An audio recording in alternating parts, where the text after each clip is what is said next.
Bienvenue sur Totis dans ce premier épisode de la saison 2 de DG sur écoute. Pour ce premier épisode, j'ai le plaisir d'échanger avec Delphine Manceau, qui est directrice générale de Neoma. Bonjour Delphine. Bonjour. Merci de nous recevoir. Moi, je suis ravie. Delphine, on arrive à la fin de cette année universitaire. Comment est-ce que vous résumeriez cette année ? Ça a été une année assez intense, avec pas mal de changements dans le paysage de l'enseignement supérieur, beaucoup de débats sur l'apprentissage, sur les labels de qualité, et en même temps des très bonnes nouvelles, la remontée des effectifs prépa cette année, donc ça on est ravis. Et puis globalement, les écoles de management françaises sont toujours au top dans les classements internationaux. On fait vraiment figure, on incarne l'excellence. Je le partageais encore avec des membres de mon advisory board international, des deans, des directeurs généraux, pour parler français, des business schools chinoises, indiennes, brésiliennes, qui me disaient « mais c'est incroyable le dynamisme des écoles de commerce françaises ». Donc une belle année à nouveau. Donc de l'enthousiasme. Sur les grands chantiers de Neoma, il y a ce campus rémois qui sortira de terre pour la rentrée 2026. Qu'est-ce que vous pouvez nous dire dessus ? Écoutez, c'est d'actualité parce que je reviens de ma première visite de chantier. Écoutez, en première impression, un campus c'est grand. J'ai réalisé en étant sur place les volumes et la surface, des espaces verts, un campus qui sera exemplaire au plan environnemental, des salles de cours complètement repensées avec les pédagogies d'aujourd'hui, de la technologie mais pas trop, une technologie qui ne se voit pas mais qui permet de faire des choses très très à la pointe en matière d'innovation pédagogique, beaucoup d'espace pour la vie étudiante, un gymnase à la pointe. Donc j'ai hâte qu'on emménage. Vous avez présenté à la presse il y a quelques semaines les nouveautés pour le programme Grande École. Est-ce que vous pouvez nous les redétailler aujourd'hui ? Alors, on a annoncé notre plan stratégique il y a 1 an et demi. Et ce qui nous frappe, c'est combien le monde change vite, en fait. Voilà, si je me remets 3 ans, il y a 3 ans, l'Ukraine était indépendante, il y a 3 ans, ChatGPT n'existait pas, il y a 3 ans, il n'y avait pas d'inflation. Donc le monde a vraiment changé en 3 ans, et depuis 1 an et demi qu'on a annoncé notre plan stratégique, il a aussi beaucoup changé. Donc nous, notre position par rapport à ça, c'est d'accélérer. Finalement, on continue sur nos axes stratégiques, mais on accélère parce que les changements s'accélèrent. Donc en termes de programme Grande École, les points clés, c'est l'hybridation. Aujourd'hui, on ne peut plus étudier le management tout seul en faisant abstraction des autres disciplines. Donc on renforce notre partenariat avec l'IRIS pour avoir beaucoup de géopolitique dans nos programmes. On renforce nos doubles diplômes dans le domaine de la technologie, de l'ingénierie, des data, de l'intelligence artificielle. On apprend à nos étudiants à prompter parce que dans les métiers qu'ils auront demain, il faudra qu'ils utilisent l'intelligence artificielle. Ils ne seront pas remplacés par l'intelligence artificielle, mais ils seront plus efficaces parce qu'ils savent bien l'utiliser et qu'ils connaissent aussi ses limites, ses biais. Donc ça fait partie de notre rôle de leur enseigner. Et puis bien sûr, la dimension sociale et environnementale. Neoma vient d'obtenir le label DDRS pour 4 ans, pour la durée maximale. C'est la première fois qu'on le demandait. On l'a obtenu du premier coup pour la durée maximale. Et on le voit vraiment comme une validation de notre démarche avec vis-à-vis de nos étudiants. Donc tout un parcours pour leur apprendre vraiment que c'est bien d'être sensibilisé sur les enjeux climatiques, mais c'est encore mieux d'agir. Et il ne faut pas attendre d'avoir des grandes responsabilités pour agir. Dès aujourd'hui, par des petites choses, par des petits gestes, ils peuvent agir. On a créé le dispositif Neomact pour que les étudiants s'engagent personnellement dans des associations et changent les choses, que ce soit sur des sujets climatiques ou sociaux, sociétaux. Voilà, donc, et puis des spécialités. Mais tout ça pour dire qu'il y a plein de nouveautés dans notre programme Grande École. On y reviendra juste après. On est justement en pleine période des oraux du programme Grande École. Début juillet, il y aura le fameux CIGEM. Quelles sont vos ambitions, quelles sont vos prédictions pour cette année 2024 ? Écoutez, nos ambitions, c'est de continuer à progresser. On a progressé dans le CIGEM au cours des dernières années. Je ne vous cache pas qu'on a bien envie de gagner encore une place cette année. C'est ce qu'on espère. Mais en tout cas, voilà, ce qui compte, c'est vraiment que ça soit ce moment joyeux, les admissibles, où on se choisit. Moi, je dis toujours aux équipes, c'est un choix réciproque. Nous choisissons bien sûr nos étudiants, nous les sélectionnons à l'oral, mais eux aussi, ils nous choisissent. C'est-à-dire qu'ils ont... et moi, quand j'ai vraiment un conseil à donner aux étudiants qui nous écoutent, aux admissibles qui nous écoutent, suivez vos coups de cœur. C'est-à-dire que quand vous allez dans une école et que vous vous dites « Oh, je m'y vois dans 6 mois », c'est dans celle-là qu'il faut aller, quel que soit le classement. Plus largement, Neoma est en progression dans la majorité des classements aujourd'hui en France et à l'international. Quelles sont là aussi vos ambitions à horizon 2030 par exemple ? Alors, les classements, ce n'est pas une fin en soi, c'est un résultat. Donc nous, on n'émet pas nos ambitions en termes de on veut atteindre tel niveau dans le classement. On a des ambitions de progression, d'être meilleur dans ce qu'on fait, dans nos approches pédagogiques, dans nos approches de recherche, dans l'ensemble de la vie étudiante. On a créé cette année une direction générale adjointe en charge de la vie étudiante qui regroupe toute l'activité des étudiants en dehors de l'activité académique, que ce soit le service wellness qui accompagne des étudiants en difficulté, au plan financier, au plan psychologique, que ce soit la vie associative, que ce soit l'accompagnement talent carrière. Donc c'est vraiment une priorité pour nous. Donc c'est ça nos axes stratégiques. Et normalement les classements suivront parce que si on est bon, les classements le reconnaîtront. Selon vous, en quoi Neoma est-elle singulière en 2024 ? Quels sont les atouts de Neoma et comment faites-vous pour cultiver votre différence ? Alors Neoma, je pense que notre signature exprime bien notre spécificité. Notre signature, c'est Be Passionate, Shape the Future. Et c'est une signature qui se lie à 2 niveaux. Sois passionné, construis l'avenir, c'est ce qu'on a envie de dire à nos étudiants. Dans ta vie, sois passionné, choisis les jobs qui te passionnent et construis l'avenir, l'avenir des entreprises et l'avenir de la société. Mais c'est aussi ce qu'on se dit à nous-mêmes. Soyons passionnés par ce qu'on fait et construisons l'avenir de l'enseignement supérieur. Et c'est pour ça que nous avons, et ça c'est un des éléments de notre singularité, que nous avons ce positionnement très fort sur l'innovation. Neoma a gagné plus de 15 prix internationaux d'innovation en 3 ans. On vient encore de recevoir un prix américain sur ce qu'on fait en matière d'intelligence artificielle, parce qu'aujourd'hui on forme nos étudiants, nos professeurs, nos collaborateurs à bien comprendre comment fonctionne l'intelligence artificielle, à bien savoir l'utiliser, mais aussi à l'utiliser avec précaution, en connaissant ses limites et ses biais. Et donc ça, c'est le dernier cas en date, mais je vous dis, on a eu 15 prix en 3 ans et on essaie vraiment d'être à la pointe de l'innovation en matière de pédagogie. Avant l'intelligence artificielle, on a fait les premiers cas en réalité virtuelle, on a lancé le premier campus virtuel d'Europe, le 2e au monde en pleine pandémie de Covid. Donc on est vraiment dans une approche de test and learn sur la technologie, mais aussi sur d'autres aspects. Aujourd'hui, on forme tous nos étudiants pour animer l'atelier d'automne, pour qu'ils soient non seulement sensibilisés, mais acteurs en matière de développement durable et qui forment leurs pairs. On a créé des dispositifs de formation de l'entrepreneuriat à l'international avec nos universités partenaires. Donc voilà, c'est ça notre ADN, c'est innover, tester et embarquer nos étudiants dans nos projets. On va maintenant parler des classes préparatoires aux grandes écoles. On a parfois des étudiants, des lycéens qui nous demandent s'il est encore rentable en 2024 de faire une classe préparatoire quand on voit le nombre de places offertes aux AST. Alors, moi, j'ai envie de leur dire d'abord oui. En un mot, oui. C'est non seulement rentable, mais c'est passionnant. Une classe prépa, c'est pendant 2 ans étudier des matières fondamentales, de la géopolitique, des maths, de la philo, des langues vivantes, de l'histoire. Et c'est très complémentaire avec l'enseignement appliqué qu'on a ensuite dans une grande école de management. Donc, c'est bien de raisonner rentabilité quand on veut faire une école de commerce, mais il faut aussi penser à l'intérêt qu'on y trouve. Et c'est absolument passionnant. On y apprend aussi des méthodes de travail qu'on va utiliser tout au long de sa vie. Souvent, on ne peut pas tout faire, donc on apprend à hiérarchiser, on apprend à s'organiser. Et ça, c'est des choses qui vont rester. On apprend à parler en public, à travers l'école, par exemple. Donc, c'est vraiment des apprentissages essentiels. Donc oui, moi, j'encourage vraiment les étudiants qui ont le profil à faire une classe préparatoire.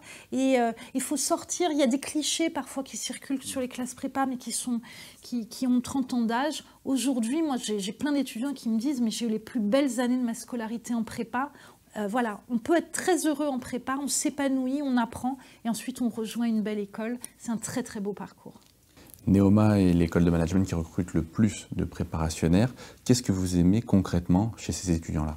Alors c'est vrai qu'on est l'école qui recrute le plus d'étudiants de prépa, et honnêtement j'en suis fière. Ce qu'on aime chez ces profils, c'est exactement ce que je vous disais. C'est qu'ils sont ouverts, ils sont curieux du monde, ils connaissent énormément de choses, ils ont appris à s'organiser, ils ont appris à travailler. Et finalement, le parcours prépa plus école, on parle souvent du continuum, il a vraiment été conçu dans la complémentarité et la continuité. Et ça fait des étudiants vraiment remarquables. On les voit là en ce moment dans les accueils admisseurs. Ils sont pleins d'enthousiasme, ils sont heureux. Et voilà, moi, c'est des étudiants que j'adore. Vous n'avez pas de campus à l'international. Pour autant, quand on regarde certaines autres écoles, on se demande s'il est encore possible en 2024 de grossir et d'avoir cette taille critique dans la concurrence internationale sans campus à l'international. Alors, il y a vraiment deux modèles qui existent dans le monde des écoles de commerce. Il y a effectivement des écoles qui ont fait le choix d'ouvrir des campus à l'international, d'avoir leur propre campus. Et il y en a, et Neoma n'est pas la seule, même au plus haut du classement, il y en a également, qui ont fait le choix plutôt de s'appuyer sur des partenariats et des alliances fortes.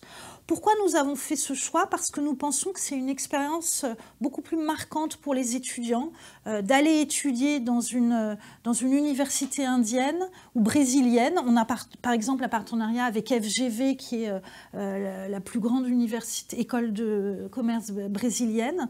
Pour un étudiant qui veut vivre une expérience au Brésil, déjà sur son CV, il peut dire qu'il a passé du temps à FGV.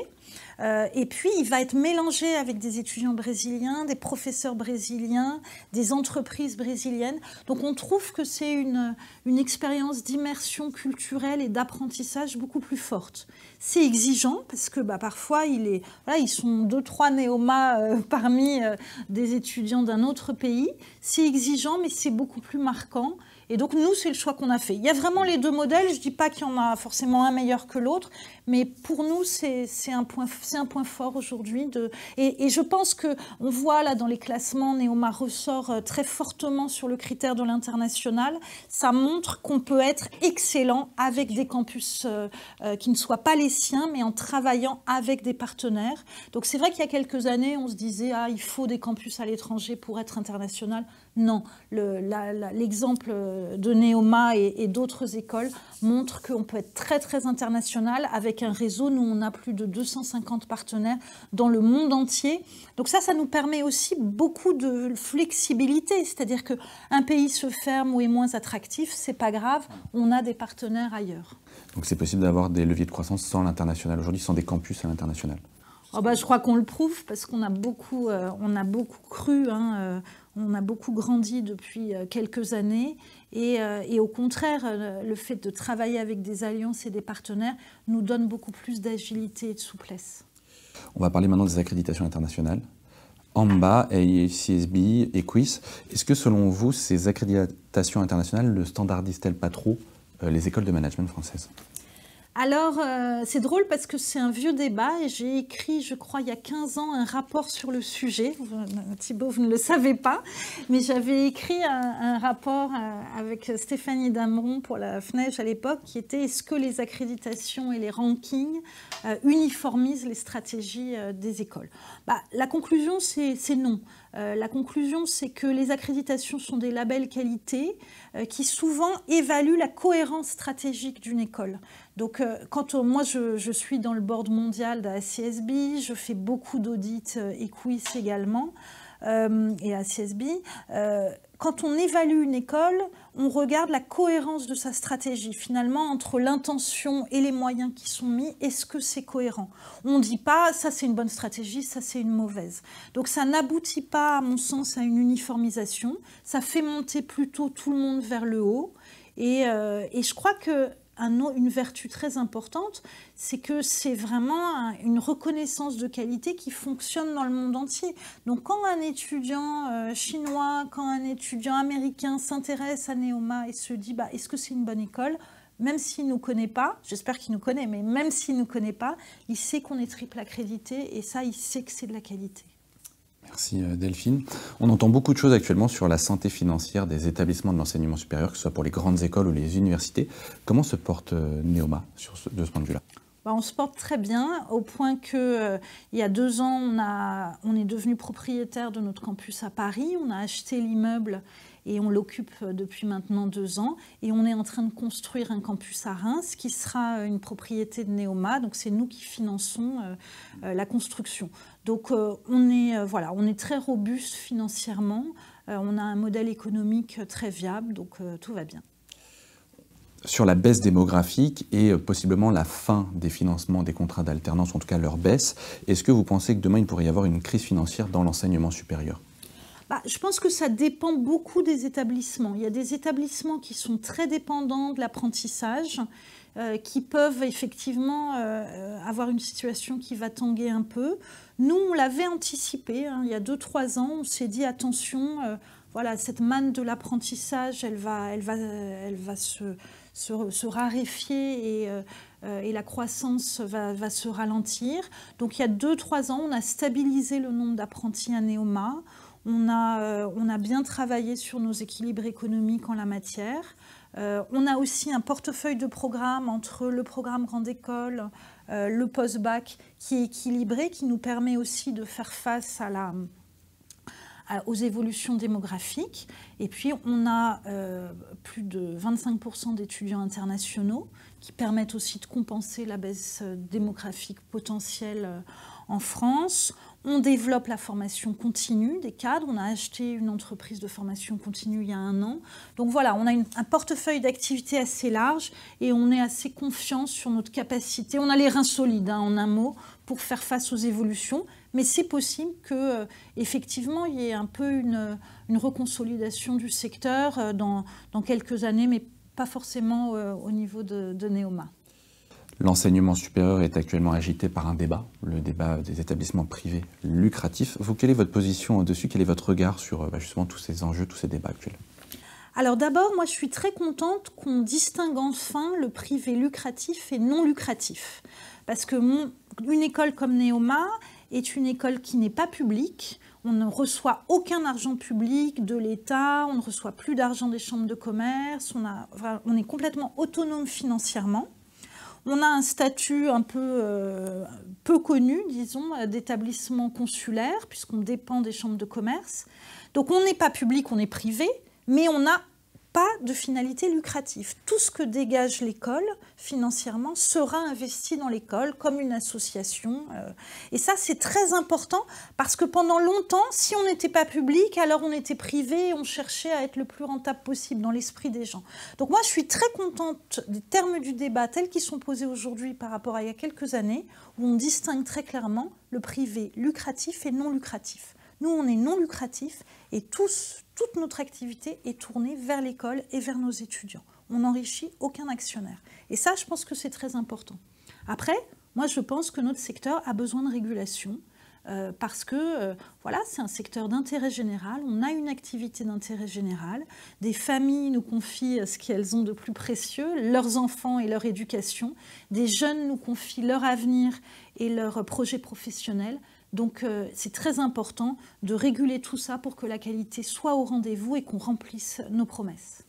Certains ont un problème avec l'idée même qu'on puisse faire des bénéfices ou de l'argent sur de l'enseignement supérieur. Est-ce que c'est votre position? Moi, je pense que ce qui compte, le critère, c'est la qualité. Mais encore une fois, nous, on ne fait pas de bénéfices. Donc ce n'est pas du tout notre orientation. Mais l'enjeu, c'est la qualité.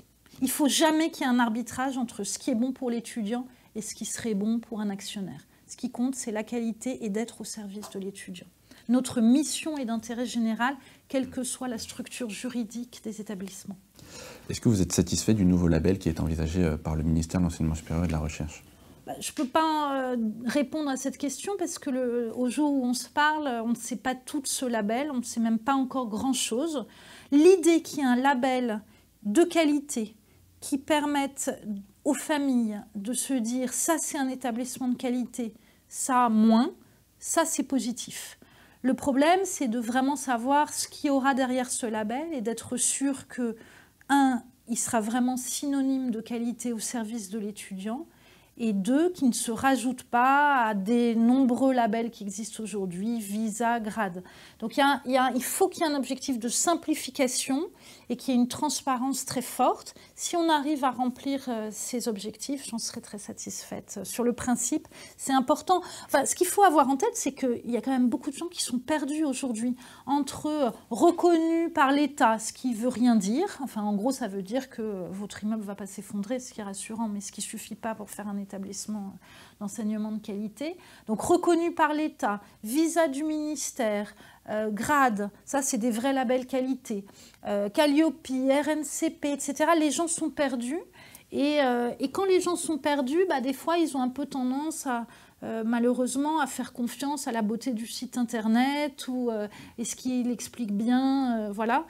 Donc moi, que l'État joue son rôle de régulateur en disant ça c'est de la qualité, vous pouvez y aller les yeux fermés, votre enfant sera bien formé, sera accompagné, trouvera un job.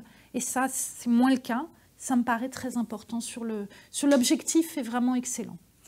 Merci Delphine. Alors vous avez anticipé sur ma prochaine question. Mais alors justement, sur tout ce que vous citiez, les titres RNCP, ESPIG, les labels, les grades, les visas, on est un peu perdu parfois. Selon vous, quelle clarification faudrait-il opérer pour simplifier un peu ce paysage de l'enseignement supérieur ?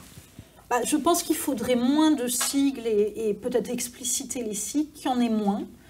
Il faut aussi que le ministère du Travail et le ministère de l'Enseignement supérieur travaillent ensemble, parce qu'aujourd'hui on a l'impression qu'il y a deux mondes un peu séparés. Il y a le monde académique, scientifique qui serait un peu hors sol, et le monde des débouchés professionnels. La réalité, c'est pas ça. Une grande école comme Neoma, elle fait de la qualité académique, pédagogique, scientifique. Et regardez nos taux d'insertion, tous nos étudiants ont un job, 99% ont un job après 3 mois. Donc, la qualité, c'est ce qui fait les deux. C'est la qualité de l'enseignement et des contenus, qualité scientifique, au service de l'employabilité. Et notre grande fierté, c'est les carrières de nos élèves. Donc je pense qu'il faut vraiment que les deux ministères travaillent ensemble et simplifient. On parle beaucoup de simplification administrative. Chiche, allons-y dans notre secteur. Dernière question sur ce thème. Il se dit que seules les formations visées ou gradées demain pourraient être financées dans le cadre de contrats d'apprentissage. Est-ce que vous souhaitez cela ? Moi, ça me paraît plutôt logique que les financements publics aillent aux formations de qualité.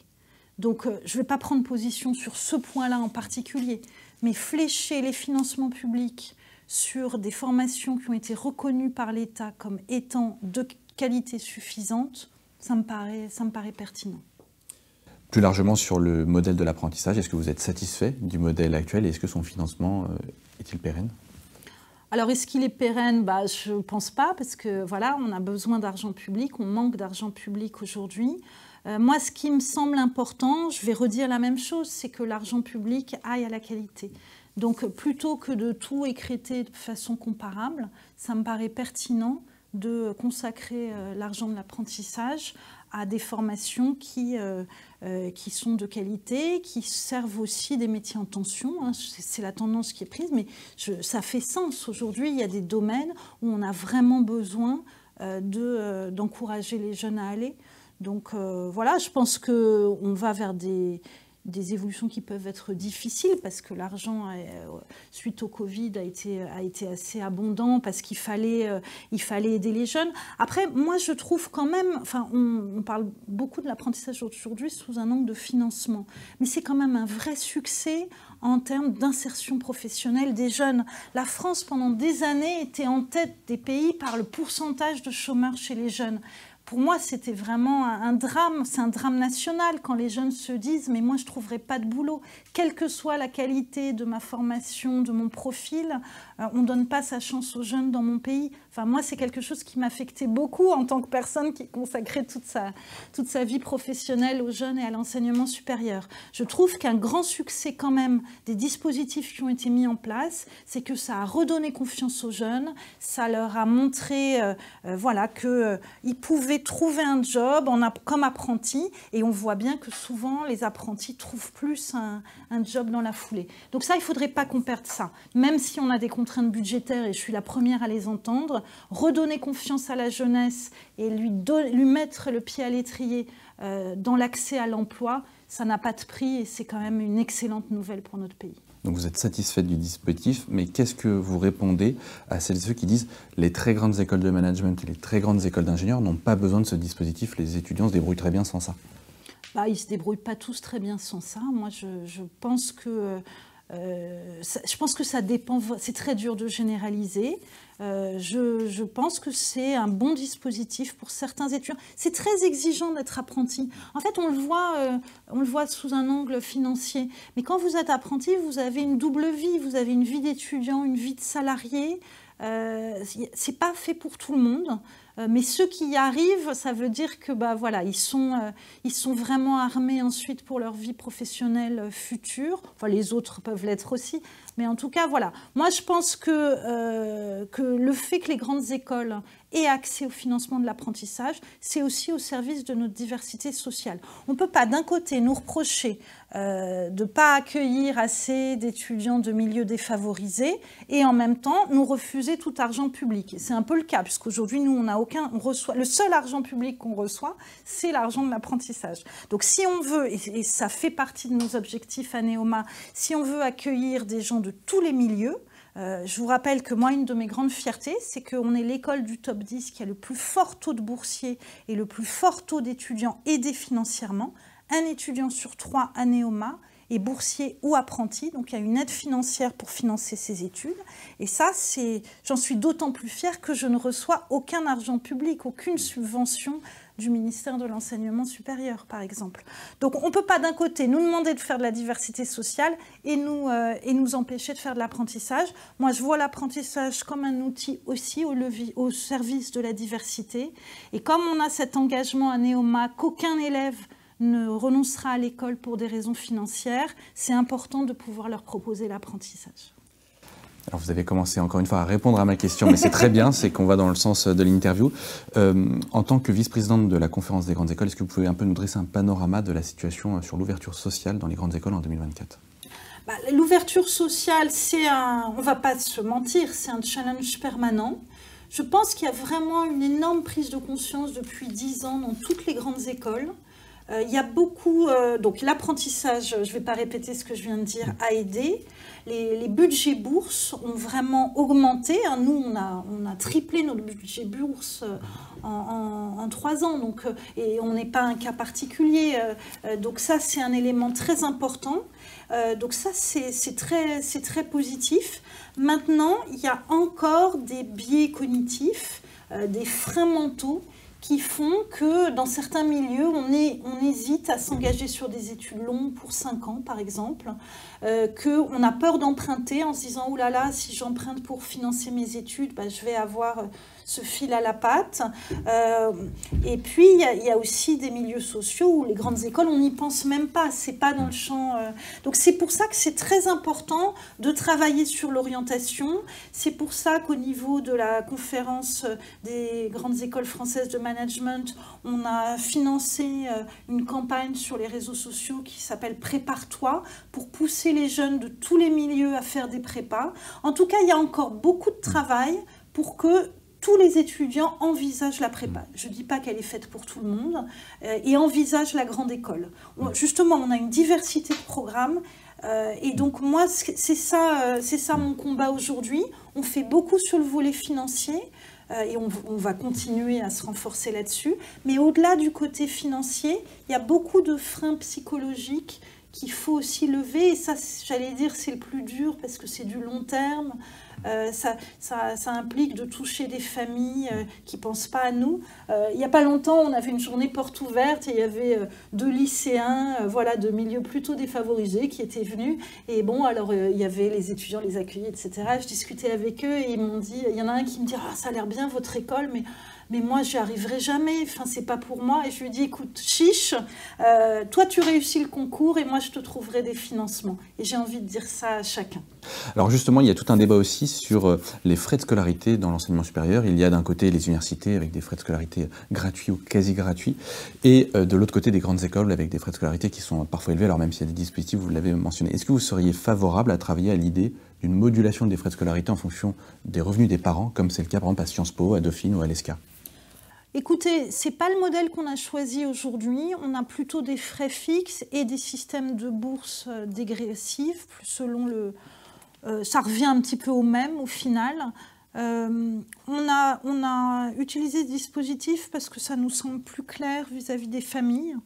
Bon, moi je pense que ça revient au même. En tout cas, ce qui compte, quel que soit le dispositif, c'est d'avoir des aides au financement pour les familles qui en ont besoin. Donc soit on leur facture moins, soit on les aide à financer. Je pense que... et puis l'autre chose que je voudrais dire, c'est que c'est un tout. C'est-à-dire, il y a les frais de scolarité, mais donc il y a les bourses ou des frais de scolarité variables, mais il y a aussi tous les jobs étudiants. Nous, on a énormément développé les jobs étudiants en interne pour aussi aider les étudiants à financer aussi leur vie. Il y a les emprunts, on travaille avec les banques pour que évidemment, elles donnent des prêts à taux bas, mais aussi des prêts sans caution. Parce que là aussi, c'est un peu la double peine. Quand vous venez de milieux défavorisés, déjà, vous n'avez pas d'argent, en plus, vous n'avez pas de caution pour emprunter. Et souvent, comme je le disais, vous hésitez à emprunter parce que vous avez un peu peur du surendettement. Donc nous, on fait tout cet accompagnement pour permettre à des étudiants d'avoir des prêts sans caution et puis aussi les rassurer sur tout ce que ça implique. Voilà, tout ça pour dire que c'est un environnement global. Il y a les dispositifs de financement, mais c'est vraiment un environnement global pour faire de l'école un safe space, c'est-à-dire un endroit où on va être confortable psychologiquement pour se consacrer pleinement à ses études et à son projet et pas se dire ah mince j'arrive à la fin du mois comment je vais pouvoir financer ma vie et c'est pour ça qu'on a créé il y a maintenant plusieurs années ce service wellness. L'idée c'est vraiment d'être à l'écoute des étudiants, de les accompagner, de les rassurer parce qu'on réussit ses études quand on est serein. Merci Delphine Manson, on arrive au terme de cet épisode de DG sur écoute. Merci d'avoir été avec nous. Merci Thibaut. Merci à tous d'avoir regardé cet épisode et puis on se retrouve en septembre pour les prochains épisodes. À très vite sur Totis, au revoir.